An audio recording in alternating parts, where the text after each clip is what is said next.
मां है, ये भगवती मां है। ये त्रिगुणात्मिका माया भगवती अंबा ही है, दूसरा कोई नहीं है। जब हम इन पर गलत भाव कर लेते हैं, हम माया के भोक्ता बनते हैं, तब हमें दंड रूप से ये क्लेश, अशांति, विषाद, जन्म, मृत्यु ये हमें प्राप्त होता है।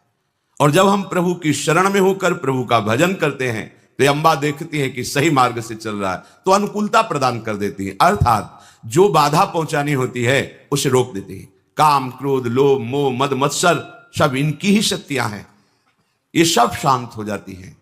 सोचो, जिस हृदय में कोई कामना नहीं, जिस हृदय में कहीं किसी तरह का क्रोध नहीं, लोभ नहीं, मोह नहीं, मद नहीं, कैसा शीतल हृदय होगा वो।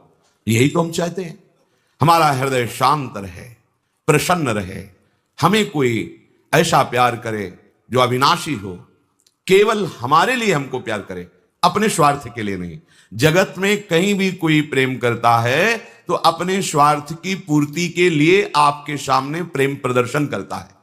अगर स्वार्थ रहित कोई आपसे प्रेम कर सकता है तो वो केवल पूर्णानंद घन स्वरूप प्रभु ही कर सकते हैं, प्रियालाल ही कर सकते हैं। भ्रम में मत रहिए, समय नष्ट मत कीजिए। कोई आपको प्यार नहीं करता, अपनी अनुकूलता को प्यार करता है। आप मान लेते हैं कोई हमें प्यार करता है, अगर कोई प्यार करता है तो हेतु रहित जग जुग उपकारी, तुम तुम्हार सेवक असुरारी। प्रभु और प्रभु के समान भजन करके भगवत भाव को प्राप्त हुए प्रेमी महापुरुष, ये दो ही ऐसे हैं जो बिना स्वार्थ के प्रेम करते हैं। अन्यथा सब की एक ही रीति है, वो किसी से भी प्रेम करता है तो स्वार्थ युक्त करता है। स्वार्थ लाग करत सब प्रीति, सुर नर मुनि सब ही की रीति। एक प्रभु और प्रभु के प्रेमी महाभागवत जन। इसीलिए हमें अप्रमाद में समय नष्ट नहीं करना। श्री भगवान कह रहे, जरा मरण मोक्षाय मामाश्रित्य यतन्ति ये, ते ब्रह्म तद्विदुः कृष्णो मध्यात्मम कर्म चाखिलम। वृद्धावस्था और मृत्यु से बहुत जल्दी मुक्ति पा लीजिए, भगवान आदेश कर रहे हैं।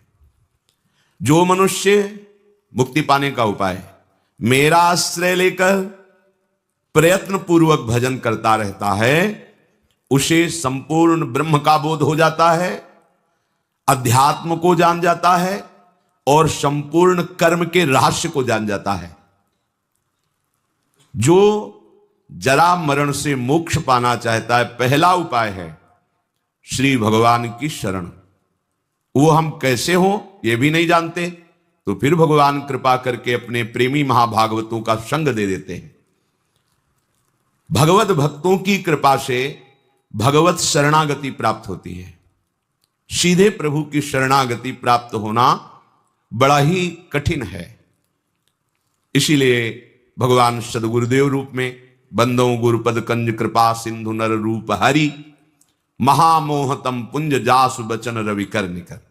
पर ध्यान दीजिए, गुरुदेव का वर्ण किया जाता है संसार से मुक्त होने के लिए, और इस वर्ण का स्वरूप होता है मन से, वचन से, आचरण से। आज से हम आपके सदैव आज्ञा अनुसार बर्ताव करेंगे। तन वांग मनोभिर अमलई सोहम तवई वाश्रिता। मैं मन, वचन, कर्म से अन्य किसी कामना का आश्रय लेकर नहीं, केवल भगवत प्राप्ति के लिए हे स्वामिनी जू, हे सदगुरुदेव जू, आपकी शरण में सोहम तवई वाश्रिता। जो उपासक शरणागति का सौभाग्य प्राप्त करके अपने गुरुदेव और आराध्य देव से अपने मन की अनुकूलता चाहता है, वो फिर दुर्भाग्य का वर्ण कर रहा है। ध्यान देने का विषय है, हम अपने मन की अनुकूलता, शरीर की अनुकूलता, भोगों की अनुकूलता का त्याग करने के लिए शरणागत हुए हैं। वो हमें जो आदेश कर रहे हैं, उस आदेश में मूल में छुपा होता है राग त्याग।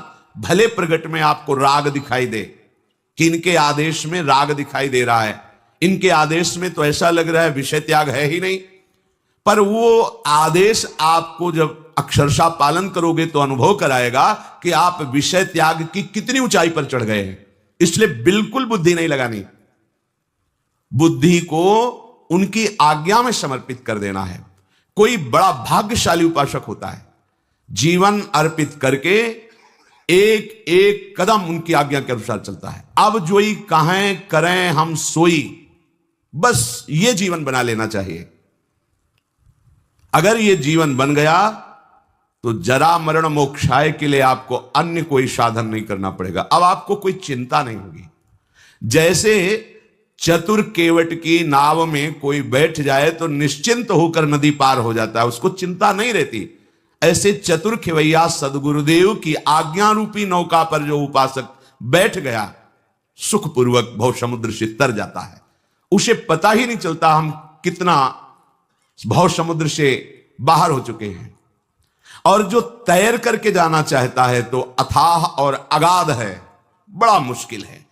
कोई बिरला तैर करके जाना, कोई बिरला।